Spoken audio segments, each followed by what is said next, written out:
Faiz yang mendengarnya terasa seperti dihipnotis dan mulai menguap.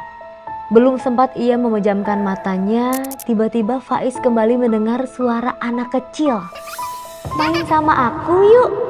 Halo guys, welcome to Ebin Berkisah.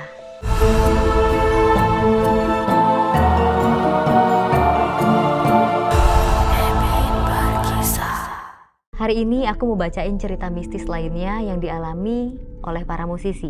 Nah, udah ada lagi cerita yang masuk ke email aku. Yuk kita cek.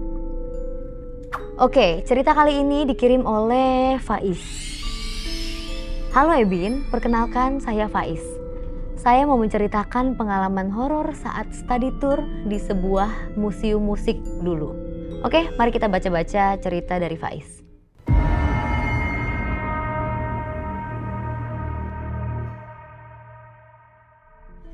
Cerita ini bermula ketika bus yang ditumpangi Faiz dan teman-temannya sampai di sebuah museum musik.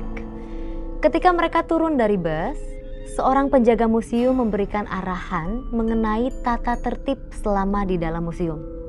Seperti jangan berisik, jangan membuang sampah sembarangan, jangan mengucapkan kata-kata yang sompral. Tidak lama dari situ, mereka dipersilahkan masuk. Di sana, Faiz melihat banyak alat musik tradisional dari berbagai negara. Pak Yusuf, selaku guru Faiz, menjelaskan kegunaan alat-alat musik yang ditemuinya sepanjang perjalanan.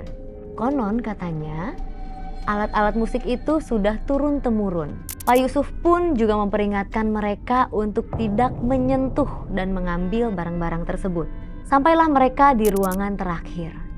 Faiz menatap sekeliling dan melihat bermacam jenis alat perkusi di sana. Sorot matanya berhenti ketika dia melihat ada alat musik yang menarik perhatiannya. Faiz membaca papan yang bertuliskan nama alat musik itu, kalimba namanya. Alat musik itu terlihat sangat unik. Bentuknya mirip dengan piano. Bedanya, alat musik ini terdiri dari papan kayu yang dipasangi gigi-gigi logam. Faiz sangat penasaran. Tanpa berpikir panjang, Faiz pun mengambil kalimba itu. Buru-buru ia menaruh alat musik itu ke dalam tas sebelum ada yang melihatnya. Tepat setelah Faiz memasukkan kalimba itu, temannya memanggilnya untuk kembali ke bus. Faiz merasa lega karena tindakannya tadi tidak diketahui oleh temannya itu. Singkat cerita, malam pun tiba dan Faiz sampai di rumah. Dia membuka tasnya lalu mengeluarkan alat musik tadi. Dia tersenyum sumringah menatap kalimba itu. Menurutnya, kalimba itu sangat cantik dan cocok untuk menambah koleksi pajangan di lemari kaca miliknya. Faiz pun menaruh kalimba itu dan berniat untuk mandi. Faiz berjalan menuju toilet. Ketika sampai di depan pintu toilet, samar-samar ia mendengar suara anak kecil tertawa dari dalam.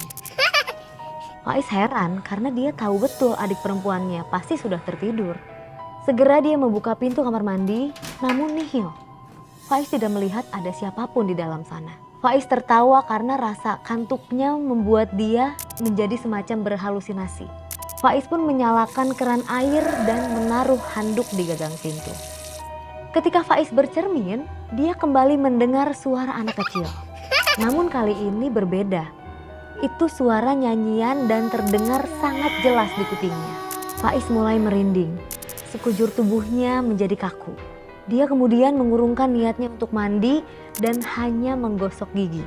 Faiz pun keluar dari toilet dan langsung ke kamar. Dia membaringkan tubuhnya di kasur. Hari semakin larut, namun Faiz belum juga merasa mengantuk. Faiz akhirnya mengambil earphone dan mulai mendengarkan musik klasik di playlist miliknya. Ia berharap untuk bisa cepat tidur dengan cara mendengarkan musik. Selama lebih dari 3 menit lagu itu berputar.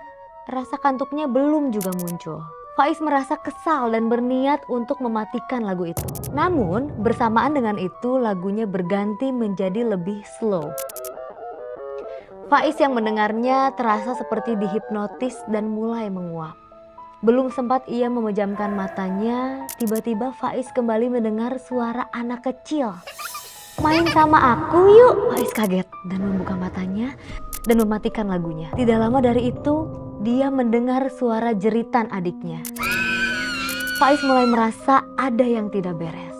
Dia keluar kamar dan melihat orang tuanya juga terbangun karena suara adiknya itu. Sesampainya di sana, Faiz melihat adiknya sudah pingsan dengan wajah yang pucat.